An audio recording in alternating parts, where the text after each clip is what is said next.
Assalamualaikum warahmatullahi wabarakatuh. Pada video kali ini, kami akan menjelaskan tentang nanoselulose bakterial selulose.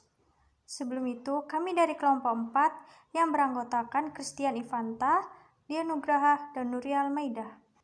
Baiklah, selanjutnya kita akan langsung masuk ke materi. Bakterial selulosa atau selulosa bakteri merupakan salah satu jenis selulosa yang spesial karena diproduksi dengan bantuan mikroorganisme yaitu bakteri Acetobacter xylinum. Selulosa yang dihasilkan oleh Acetobacter xylinum memiliki komposisi serat yang lebih baik jika dibandingkan dengan selulosa yang terdapat pada tanaman. Setiap serat pada selulosa bakteri memiliki diameter lebih dari 50 nanometer. Selulosa bakteri merupakan selulosa yang dapat dihasilkan oleh beberapa jenis bakteri seperti galur Acetobacter yang banyak digunakan dalam industri makanan, seperti nata de coco.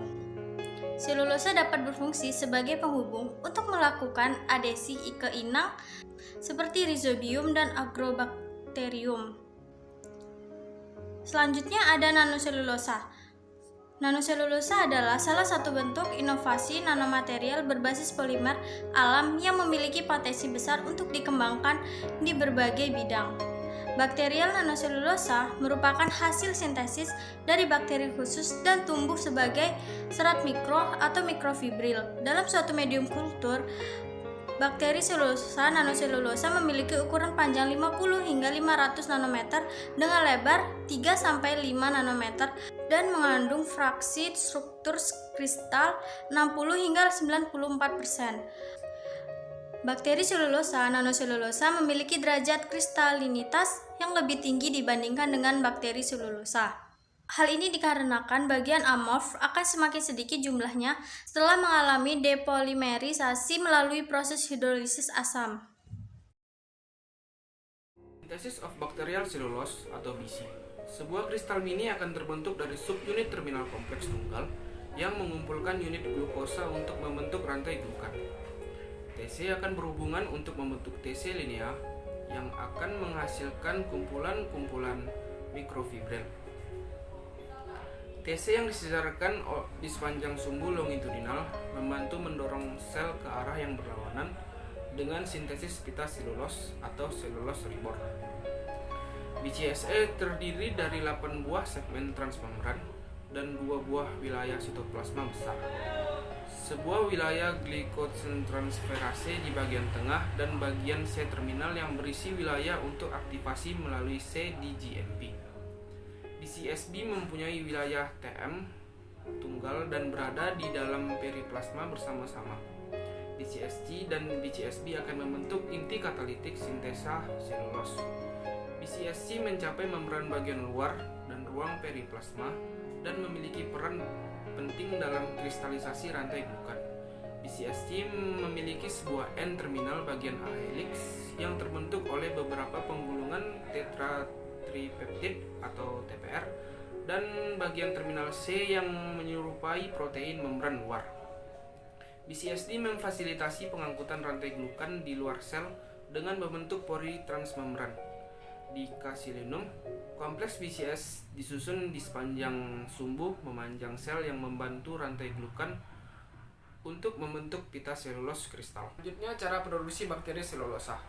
Sintesis selulosa bakteri adalah multi-step proses yang melibatkan 2 mekanisme utama, yaitu sintesis dari uridin dan fosfogluconat dan diikuti oleh polimerisasi glikosa menjadi rantai panjang yang tidak bercabang oleh sintase. Selulosa bakteri paling efisien bila dipasok dengan sumber karbon yang melimpah dan sumber nitrogen yang minimal. Glukosa dan sukrosa adalah sumber karbon yang paling umum digunakan untuk memproduksi bakteri selulosa. Proses produksi yang kedua adalah produksi berbasis reaktor, di mana kultur statis dan agitasi merupakan cara konvensional yang dilakukan untuk menghasilkan bakteri selulosa. Memproduksi bakteri selulosa dalam motif organis tidak hanya dapat membuka jalan bagi sintesis multifunction nanomaterial, tapi juga untuk memahami perakitan modular dan unit julukan. Terdapat 4 unit atau tahapan operasi utama yang terlibat dalam memproduksi bakteri selulosa, yaitu persiapan inokulum, produksi pemurnian, dan fungsionalisasi. Persiapan inokulum biasanya dilakukan dengan menggunakan sel-sel yang berada di dalam suspensi dan dilakukan dalam kondisi statis.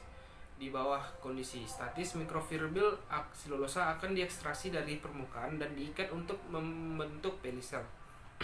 Setelah 48 jam, sel-sel dari pelisel dan kaldu akan digunakan untuk menginokulasi fase produksi yang dapat dilakukan baik dalam kondisi statis maupun teragitasi.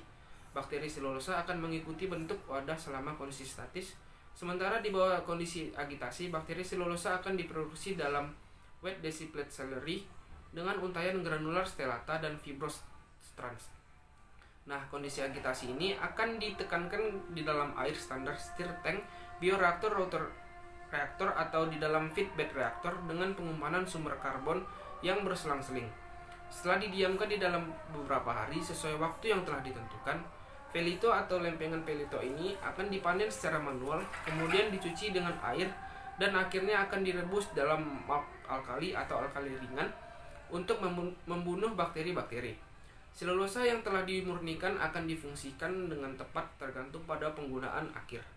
Baik kultur statis maupun agitasi tidak layak untuk memproduksi dalam skala besar. Karena kultur statis memiliki periode kultur yang lama serta memerlukan tenaga kerja yang intensif. Dan kultur agitasi akan menghasilkan mutan selulosa negatif di samping reaksi karena pertumbuhan yang sangat cepat. Dengan demikian, reaktor dirancang untuk mengurangi waktu kultur dan juga untuk menghambat konversi strain bakteri penghasil selulosa menjadi muatan negatif selulosa. Selanjutnya, aplikasi dari bakteri selulos. Yang pertama, makanan. Penggunaan selulos bakteri tertua adalah sebagai bahan baku nata de pina. Makanan penutup tradisional Filipina dapat digunakan sebagai pengental untuk mempertahankan viskositas makanan dan sebagai zat penstabil. Yang kedua, paper. Dalam pembuatan kertas digunakan sebagai ultra strange paper dan sebagai jaringan serat halus reticulated dengan karakteristik pelampiasan atau coating, peningkatan atau bonding, penebalan dan penangguhan. Yang ketiga, komersial produk.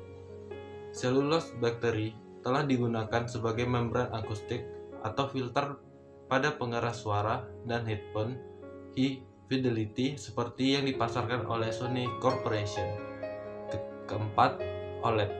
Contoh lain yang mungkin dari penggunaan selulos bakteri dalam industri elektronik termasuk pembuatan dioda, pemancar cahaya organik atau yang disebut OLED. Selanjutnya, sumarin. Selulos bakteri merupakan senyawa organik yang dihasilkan oleh jenis bakteri tertentu dan merupakan bagian dari nanoselulosa. Terdapat dua mekanisme utama dalam produksi bakteri selulos, yaitu sintesis dan uridin di fosfoklosa dan produk berbasis reaktor. Terdapat 6 tahapan utama, yaitu persiapan inokulum, produksi, pemurnian, dan fungsionalisasi. Beberapa produk hasil bakteri selulos yaitu nata de coco, kertas elektronik, dan termaksud OLED.